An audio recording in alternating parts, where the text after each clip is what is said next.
jak mogliście zauważyć, a poza tym witam. Witam serdecznie. Jak mogliście zauważyć, już prawie 300 rowerzystów przejechało w tym miejscu, co pokazuje, że jak na sobotę 9:30, no uważam, że całkiem spoko wynik. Dzisiaj mam w planach traskę śladami domów podcieniowych i zabytków Żuław. Prawdopodobnie coś pominę. O Jezu, ale gazuję. Prawdopodobnie coś pominę, ale to jest typowe dla tych wycieczek. Zawsze trzeba coś pominąć, żeby później mieć powód, żeby wrócić do danego miejsca. Także zapraszam do oglądania. Dzisiaj traska około 110 km, jakoś tak. Więc no, może być. Mam nadzieję, że będzie się podobało. A i traska będzie dostępna prawdopodobnie w Veloplanerze. Polecam do korzystania z Veloplanera. Bardzo fajne narzędzie.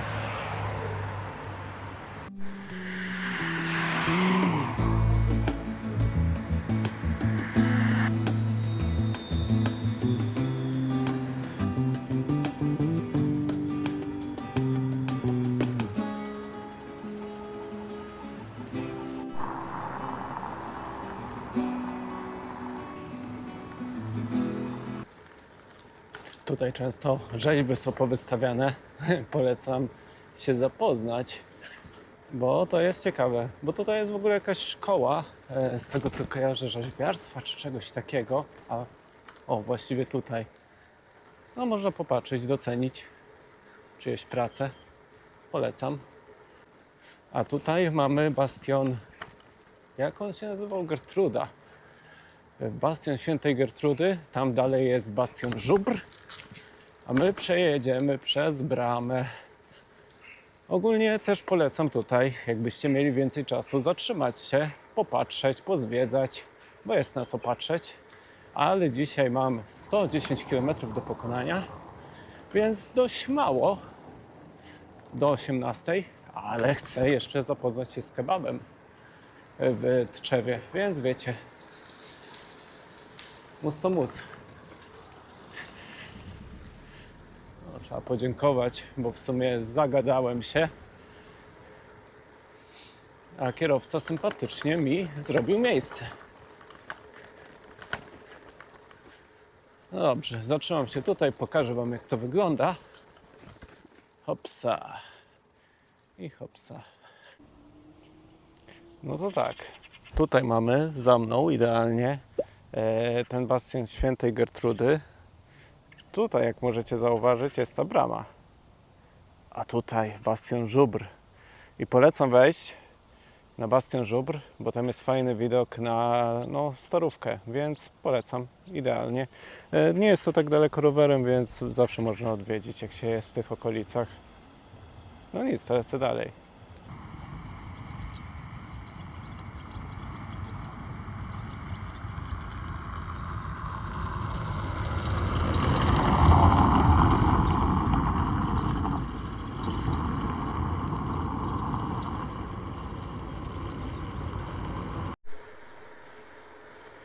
W sumie zdałem sobie sprawę, że mam 10.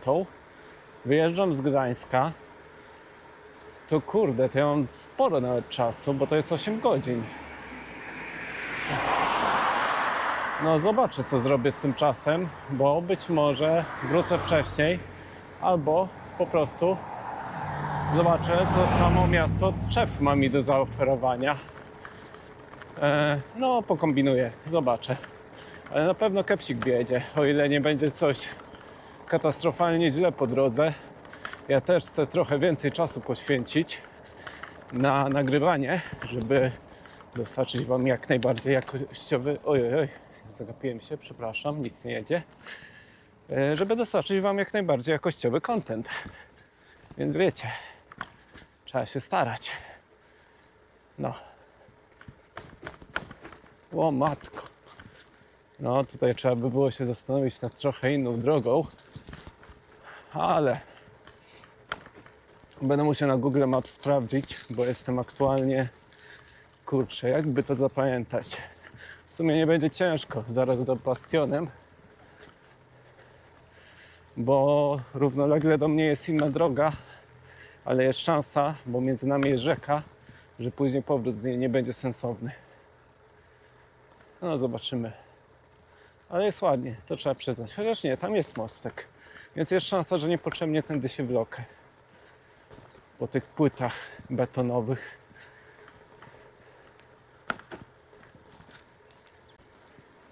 W sumie te płyty takie fatalne nie są, ale i tak sprawdzę, co jest po drugiej stronie. Chociaż no tutaj jest fajnie, bo zielono, pięknie. Nie wiem, czy będzie to dostępne po drugiej, ale tam też wygląda na zielono. No trudno. Wiecie, jak to jest. Czasami warto zabłądzić, bo odkryjecie nowe miejsca. I teraz nie specjalnie żałuję tego, że zabłądziłem, bo odkrywam inne oblicze Gdańska. I to w ogóle trzeba wziąć pod uwagę, że ja jestem, nie wiem, z 2 km od śródmieścia. Kto by pomyślał, co nie? Duże miasto, a czujemy się jak na wsi. Wystarczy się oddalić dosłownie 2 km. Niesamowite, co nie? I bruk. Niestety, ale powoli sobie przejadę. Jakoś to będzie. Dzisiaj jest taki dzień, że nie śpieszy mi się aż tak. O, i elegancko. Nie było tak źle. I wracamy do przebojów, czyli płyty betonowe. Oj. Ale zaraz tam będzie płyta ażurowa i chyba ją kojarzę. Ona jest całkiem niezła, ale jest szansa, że coś mi się pomyliło. Dobrze, że mam nowe. Już parę miesięcy mam te opony, ale one nie są już aż takie cienkie i są lepsze, jeśli chodzi o takie warunki jak tutaj. No, da się jechać. Tutaj chyba mamy rzekę Radunię, z tego co kojarzę, ale mogę się znowu mylić. Będę musiał na mapie zobaczyć. No i to jest traska, która prowadzi wzdłuż tej rzeczki, więc jest urokliwie, miło. Czasami jakaś taksówka przejedzie, ale no zapowiada się nieźle. Raczej nie jest to kolarstwo szosowe, ale jest nieźle. Nie no, elegancka droga. Panie. Ja bym chciał, żeby takie były drogi na mazurskiej pętli rowerowej. Ja będę musiał ten uchwyt na bidon, a właściwie na kebaba, jakoś inaczej zamontować, bo mi cały czas zjeżdża na nogę, na kolano i jest to irytujące. Możliwe, że po prostu wezmę tą... No szkoda, że nie wziąłem z domu tej tasiemki, co była dłuższa trochę, i przełożę ją bliżej kierownicy. W sumie spróbuję to zaraz zrobić z tą, co teraz mam, no bo serio jest to irytujące, jak on zjeżdża. No to jest póki co jedyna wada, ale fajnie, bo ma się pod ręką bidon zawsze.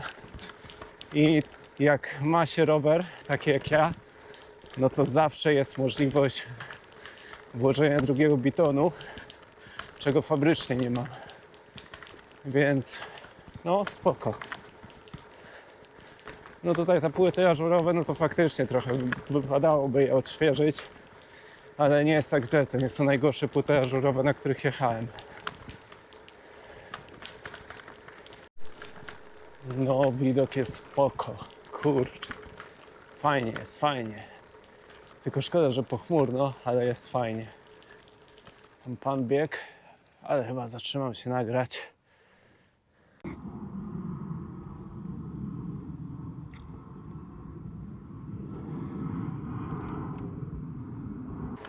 Trochę zaczyna kropić, ale nie poddajemy się. Jest fajna traska, dzień pełen przygód, więc nie ma co. I poza tym patrzcie, jak to wygląda. No coś pięknego. Dla takich chwil jeździ się na rowerze. Tylko gdzie jest ten mój wiatrak? O Jezu, boję się, że go przegapiłem. Jest taka szansa, jak jest się zauroczonym okolicznościami natury.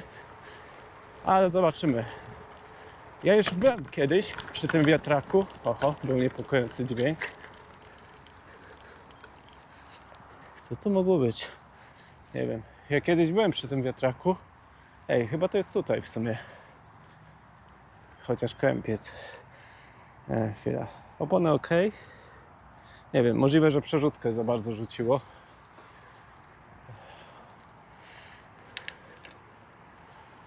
Tu jest Krępiec. La. Nie, to nie tu. Kurczę, mogłem przegapić. Ale już kiedyś byłem przy tym wiatraku. I czy ja dobrze jadę? Chyba tak, nie wiem. Dobra, bo nie mogę skończyć myśli. Kiedyś byłem przy tym wiatraku, więc najwyżej wrzucę wam przebitki z tego. Ale mam nadzieję, że jeszcze się uda. Mam nadzieję, że nie jestem taką gapą. Aha, okej, źle pojechałem. Dobrze. Czy jestem gapą? Widzicie, dlatego mówię. Średnio się nadaje do średniej nawigacji. Ja muszę mieć tip-top nawigację. Wtedy będzie działała. Więc jeśli producenci jesteście pewni swoich nawigacji, swoich produktów, to dajcie mi swoje najlepsze. Wtedy sprawdzimy, czy faktycznie są takie dobre, że nawet taka gapa jak ja nie zgubi drogi. Patrzcie, jakie potężne drzewa, jakie okoliczności natury wspaniałe. Te stare domy.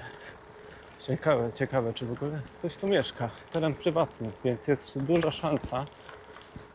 Ale kurde, ciekawe tereny. Trzeba przyznać. No i mówię, to jest bardzo blisko Gdańska. Nie wiem, ile ja jestem realnie, parę kilometrów maksymalnie od Gdańska. Więc no polecam. Zwiedzajcie swoje tereny, bo kto wie, może tuż pod nosem macie takie perełki natury. Jak mówiłem, trasa nie jest jakaś fatalna. No wiadomo, nie jest to ładny asfalcik, ale jedzie się przyjemnie. Z takim, wiecie, wycieczkowym tempem jakieś 17-20 km na godzinę. Ale to wystarczy. Czyli to była Motława, a nie Radunia. Radunia to chyba do Pruszcza płynie. Widzicie? Człowiek całe życie się uczy. O, chyba wpuszczę ten samochód. No coraz bardziej podejrzewam, że przegapiłem ten wiatrak, bo kojarzę już chyba te okolice. Tutaj jest zaraz jakaś chyba, nie wiem, jakiś szary budynek z żółtymi barierkami, cokolwiek to jest. Ja pamiętam, że kiedyś się tam zatrzymywałem i nagrywałem coś i już byłem za tym wiatrakiem. Więc no niestety jest duża szansa, że go przegapiłem. Ale zaraz zerknę na mapę. No bo widzicie, tutaj jest wysoka trawa. Więc łatwo przegapić, co jest po drugiej stronie rzeki.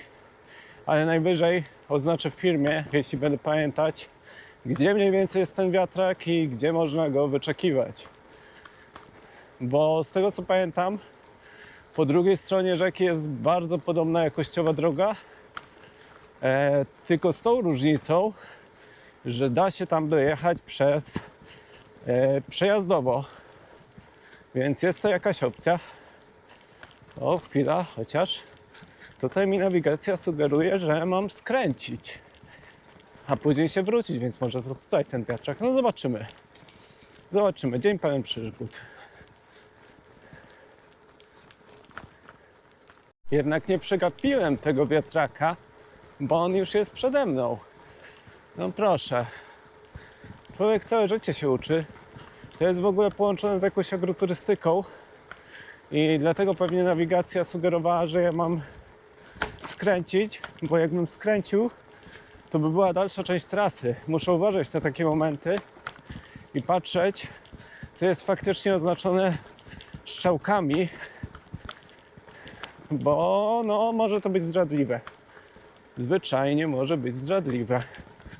A tutaj przede mną jest agroturystyka powiązana z tym wiatrakiem, więc zapewne są jakieś rozrywki dla dzieci.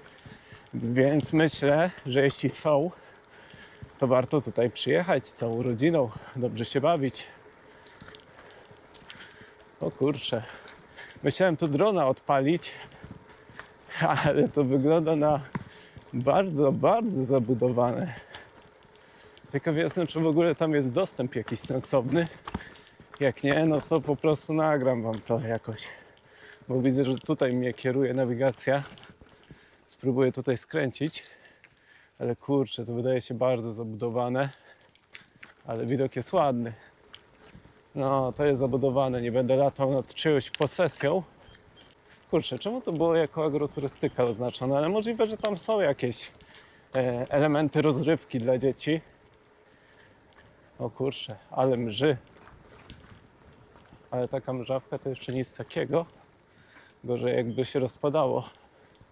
Szukam odpowiedniego kąta, żeby ująć ten wiatrak. O matko.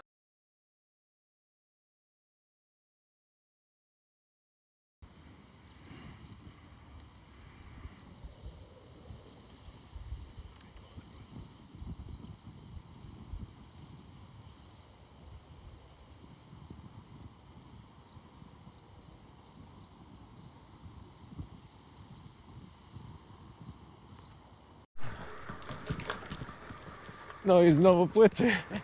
Ojejku, piękne są tutaj te trasy.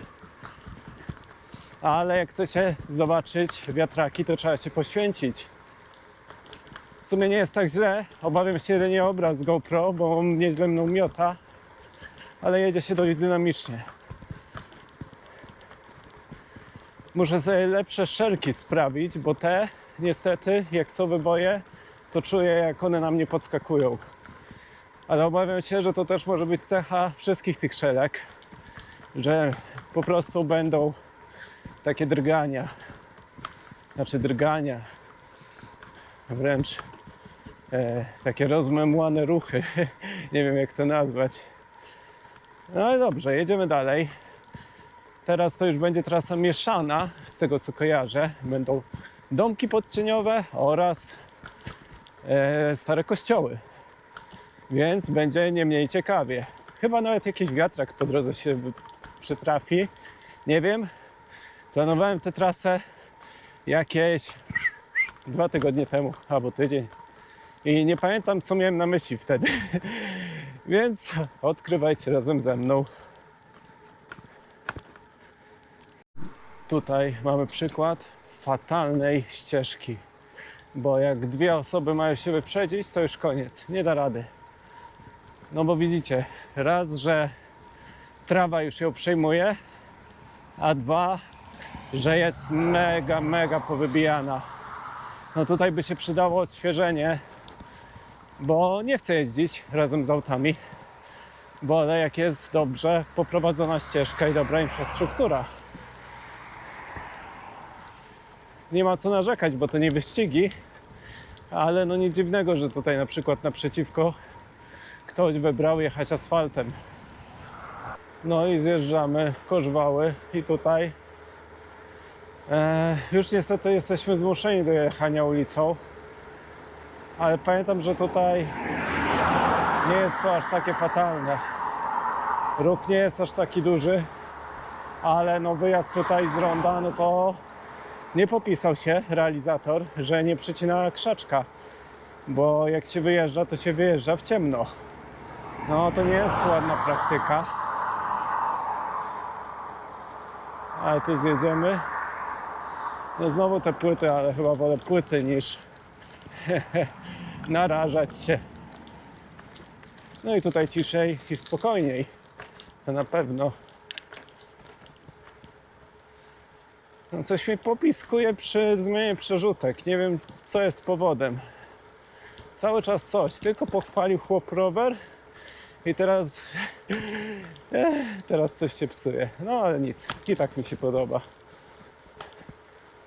Możliwe, że to są jak tam komanetki, chociaż wydaje mi się, że to bardziej dźwięk z tyłu. Może coś trzeba naoliwić, nie wiem. Dajcie znać w komentarzach, jak wiecie, o co może chodzić.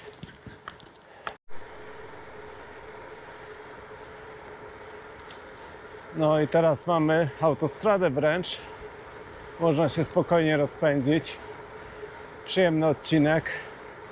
Wolę jechać tym pasem awaryjnym mimo wszystko, ale wiem, że nie do końca to legalne, ale robię to z pełną premedytacją, bo czuję się bezpieczniej.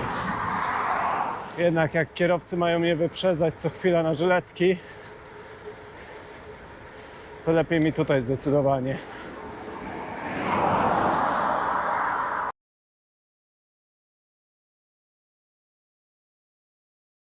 Okej, to za sobą mam ruiny kościoła świętego Piotra i Pawła.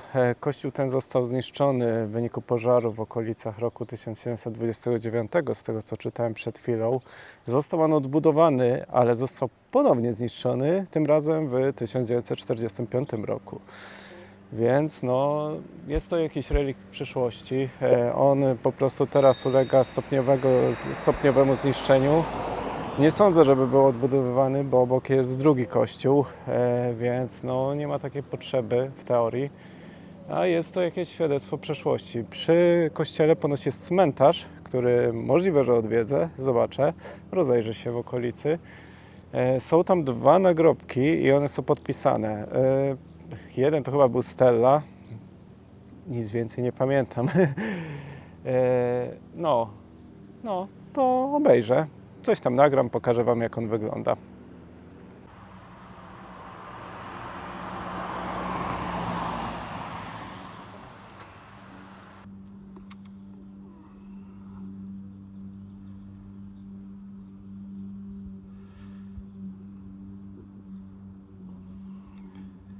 No jest to jakieś świadectwo przeszłości, ale jadę dalej.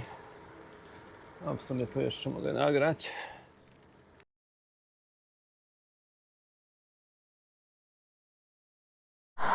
Mamy po prawej stronie pierwszy dom podcieniowy. Musieliśmy kawałek przejechać, żeby tu trafić.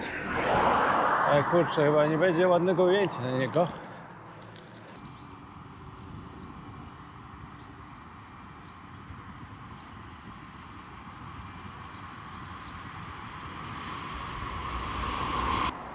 Aktualnie znajduję się w Korzwałach, a za mną znajduje się chyba najbardziej doceniony zabytek tej miejscowości, czyli dom podcieniowy. Jest to pierwszy dom podcieniowy na mojej trasie. Został on wybudowany w 1792 roku. Posiada on właśnie tak zwany podcień, czyli ten fancy tarasik, ganeczek. Został on wsparty na 7 belkach, które są wypełnione cegłą tak zwaną holenderką. O Jezu, ale hulajnogą pojechał. Usytuowany jest on właśnie na terpie i to jest rozwiązanie prawdopodobnie, które przywieźli Holendrzy. Miało chronić przed powodzią. Dlatego zakładam, że zrobili to Holendrzy, bo oni jednak trochę znają się na powodziach i na panowaniu nad wodą szeroko rozumianym. Ja lecę dalej, zobaczymy, jakie niespodzianki czekają mnie na dalszym odcinku trasy.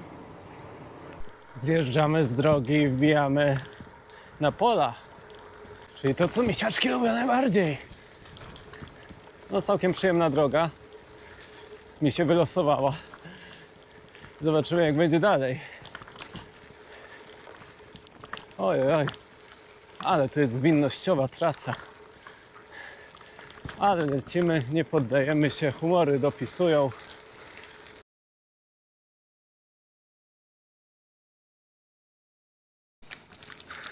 Właśnie znajduję się w okolicy miejscowości Trutnowy, więc w okolicy kolejnego domu podcieniowego. Ale to będzie trasa pełna przygód. I tutaj mamy kolejny dom podcieniowy. Mówiłem. Kurde, uwielbiam te domy, a tutaj jest chyba cmentarz. Więc ciekawe. No ten dom podcieniowy jest zaskakujący, bo wydaje się otwarty. Obok też jest cmentarz. I widać, że to jest właśnie to, co mówiłem, że część tych domów podcieniowych jest odbudowywana, remontowana ze środków europejskich. I to jest przykład.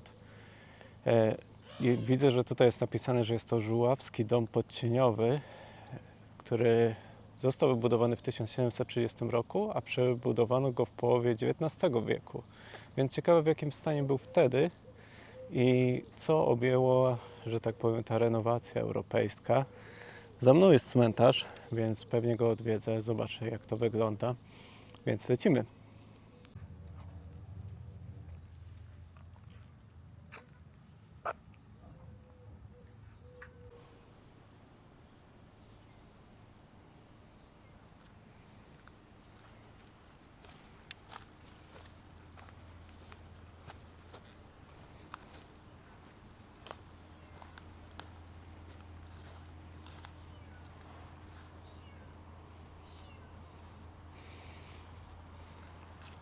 No nie jest to duży cmentarz, ale jakiś jest.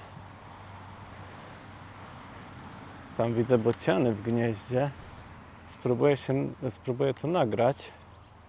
Chciałbym powiedzieć jakieś ciekawostki o tym miejscu, ale niestety nic nie wiem. Zaraz zapoznam się z tablicą i coś wam opowiem może.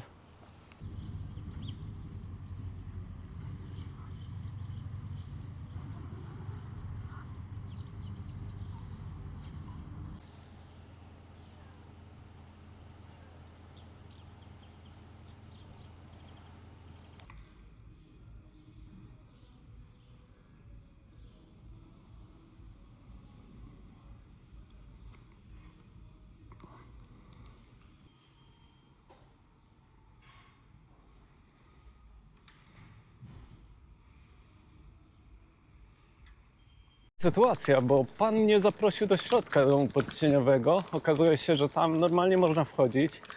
Jest to teraz, są to mieszkania normalnie i pewnie stąd finansowana odbudowa, żeby po prostu ludzie tam mogli mieszkać. Fajny pomysł.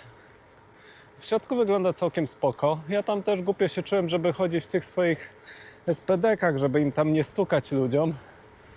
Znaczy, ja nie mam tych klipsów, ale mimo wszystko one trochę hałacują.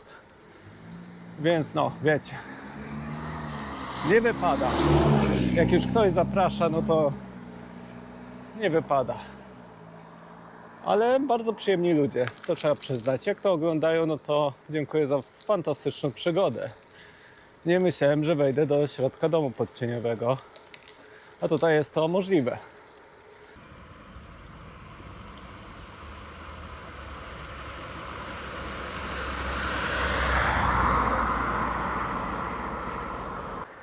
Przed nami kolejna miejscowość, prawdopodobnie Trutnowy, bo tak wskazywał kierunkowskaz, jak tutaj jechałem. Widać jakiś kościółek i z tego co pamiętam, tutaj był kolejny dom podcieniowy, ale zobaczymy, czy moja pamięć jest omylna. Widok jest nieziemski po prostu. Uwielbiam te klimaty.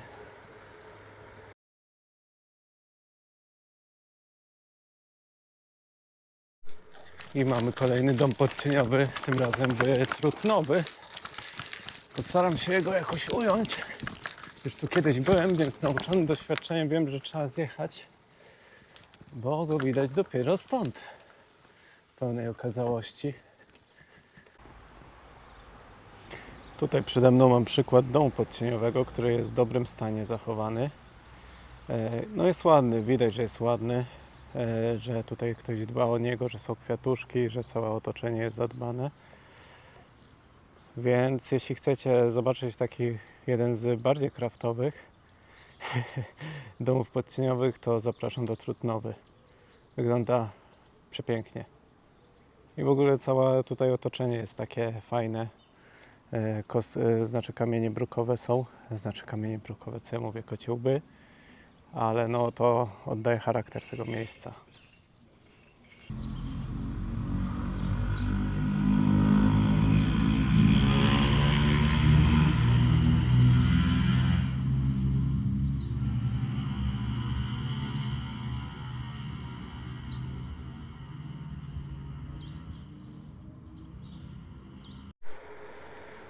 W sumie zdałem sobie sprawę, że trochę się ociągam, bo przejechane dopiero jakieś 40 km, jeszcze przede mną 68, a już jest 12:20.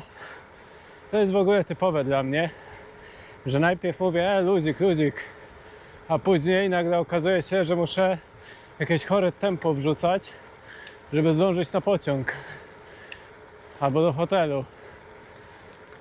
Póki co będę się starać, streszczać, ale bez kompromisu na jakości wideo.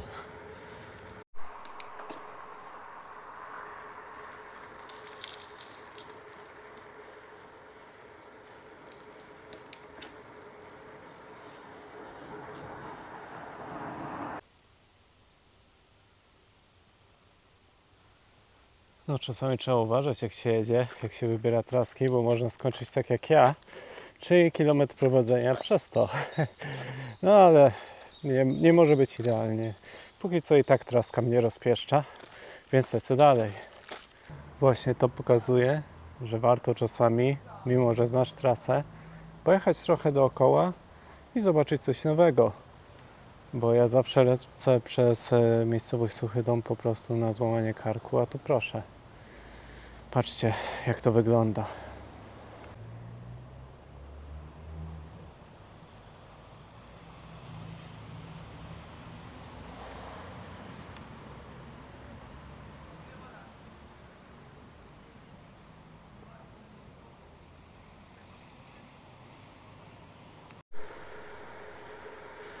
Pewnym z uroków tej trasy będzie to, że przejedziemy się moją ulubioną Eurovelo 9. Już dawno tam nie byłem. Coś czuję, że powoli się do niej zbliżamy, bo już tak trochę czuję Wisłę, więc no nie mogę się doczekać. Już dawno tam nie byłem, nie wiem, z 2-3 miesiące lekko. To dla mnie bardzo długo. Serio. W ogóle wadą żółtej koszulki jest to, że jesteś najlepszym przyjacielem wszystkich owadów. Jak mnie dzisiaj obłażał, to jest dramat. A z ponosi mi chodzi. No przyciągam. Szkoda, że owady.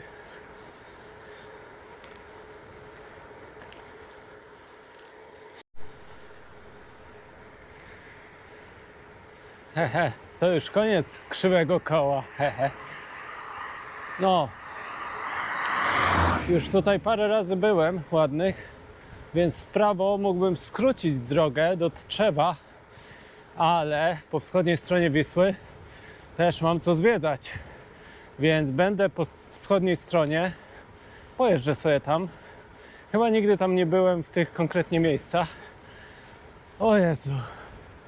No i później wrócę mostem do Tczewa przez ten najbardziej mój instagramowy moment tej traski. Więc szykuje się nieźle. Wiatr mam aktualnie w twarz, ale to dopiero pierwszy odcinek, kiedy on faktycznie stał się odczuwalny. No, takie są żuławy. Jak nie wieje, to znaczy, że coś jest nie tak. O, korsze. No, więc zostało mi jechać dalej.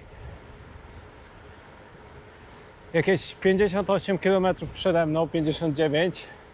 Więc no, jeszcze trochę tej przygody.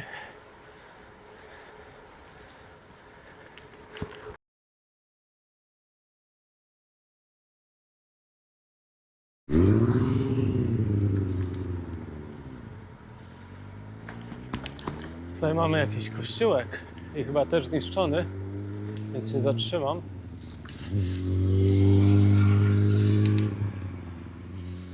O matko.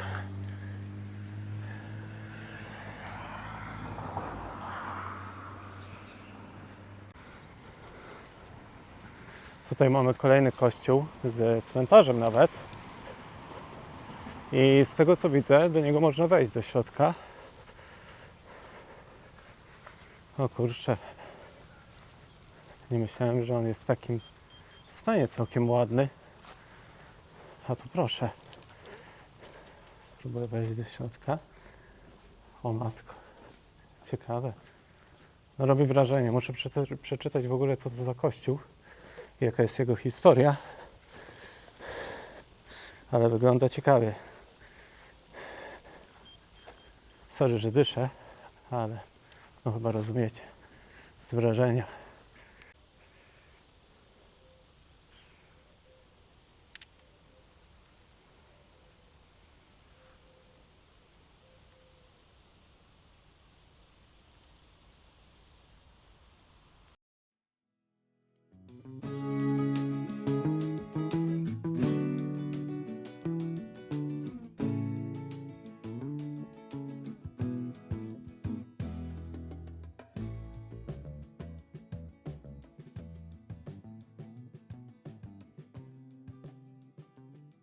Budowa tego kościoła rozpoczęła się w XIV wieku, ale został on zniszczony przez Szwedów w okolicach 1628 roku, po czym znowu został odbudowany. Historia lubi się powtarzać, jak z tym kościołem, który wcześniej odwiedziliśmy. I został on podpalony. Prawdopodobnie albo to było przypadkowe podpalenie, albo został podpalony przez Armię Radziecką w 1945 roku. Ruiny kościoła się zachowały jako tako, jeśli można tak mówić o ruinach. Tutaj jest ciekawa historia związana właśnie z tym kościołem, że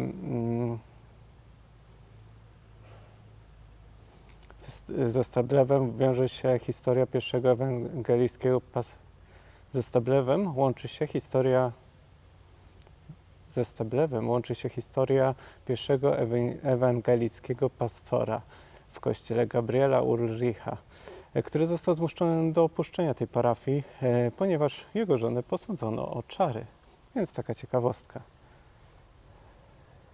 Patrzę, czy coś jeszcze mogę tutaj powiedzieć ciekawego, ale wygląda na to, że to wszystko. Może spróbuję polatać dronem. Zobaczę, jak dzisiaj zakłócenia.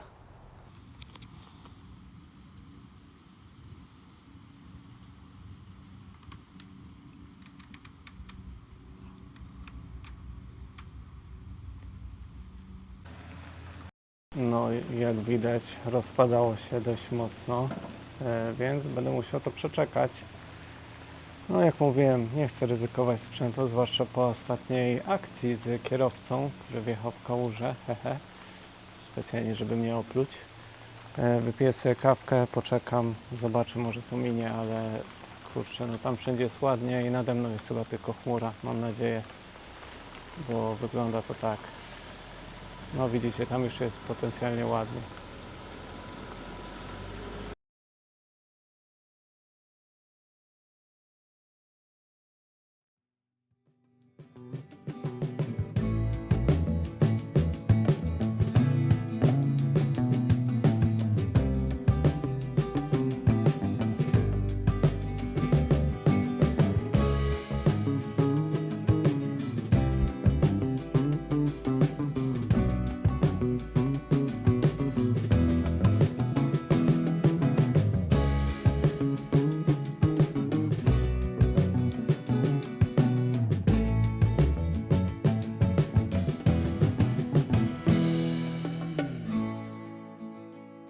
Zawsze tu jestem obsrany. O Jezu. Zawsze mam wizję, że kierowca pomyli się i pojedzie tym pasem na czołówkę. No, kto tak poprowadził tę drogę, to ja nie wiem.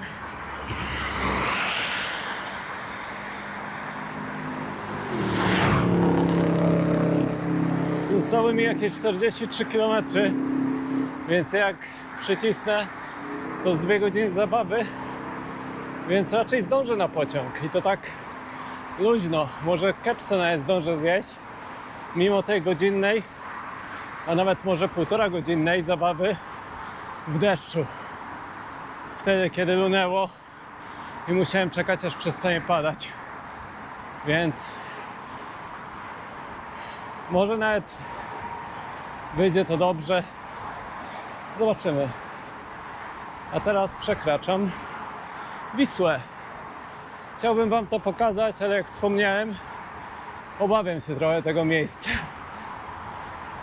Już nie będę was zanudzać historią, ale no ładny, ładny. Oczywiście zatrzymam się, nagram go. No ładny okaz, ładny.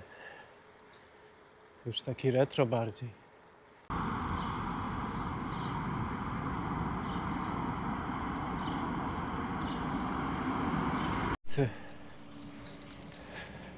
Też się zatrzymam, też wam pokażę.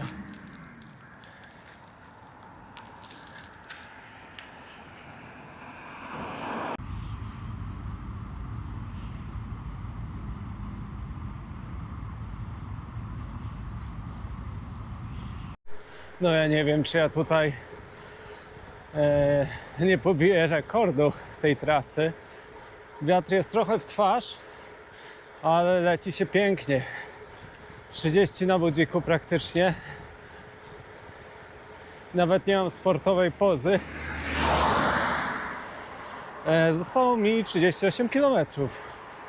Więc jak utrzymam te tempo, a raczej nie, bo jeszcze nagrywam, no to 2 godzinki raczej będą realne. Więc elegancko.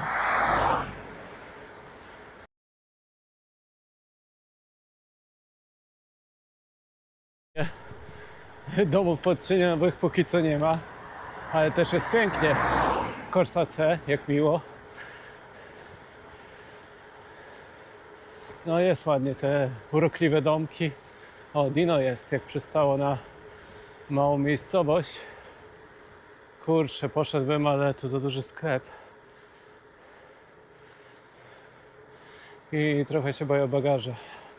A nie chce mi się ściągać wszystkiego. Wolałbym jakiś mniejszy sklepik. Kolejne ruiny kościoła.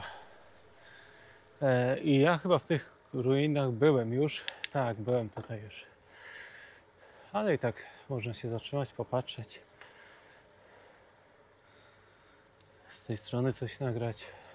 To jest podobna historia jak te inne, w której dzisiaj byłem.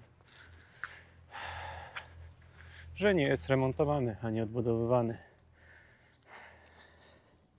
Dobrze, nagram coś i lecę dalej, bo groźnie wyglądają te chmury.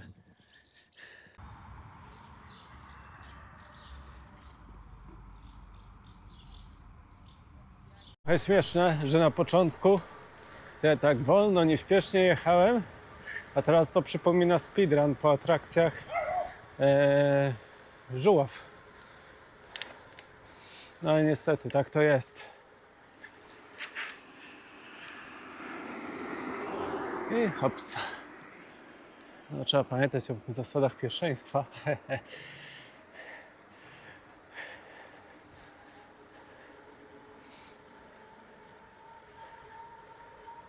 Więc nie ma co speedrunować za bardzo. Fuh. Teraz chyba do Lichnowy będziemy jechać.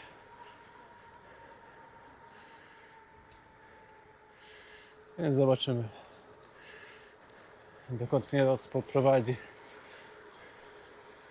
Niedobrze, znowu zaczyna kropić i boję się, że zaslunie, bo coraz mocniej pada. Jestem pośrodku niczego. Jeszcze pani mnie zagadała po drodze z pytaniem o drogę, więc no, dużo jest przeciwieństw losu, ale z tego co pamiętam, zaraz chyba jest nowa cerkiew i tam pewnie jakiś przystanek autobusowy będzie. Oj, chyba ten mój kebab to się oddala niebezpiecznie. I tutaj mamy kolejny dom podcieniowy, tym razem w miejscowości Gniazdkowo. No mówiłem, trochę tych domów podcieniowych tutaj jest. Ja tu zaraz zawrócę. Ale tak to wygląda.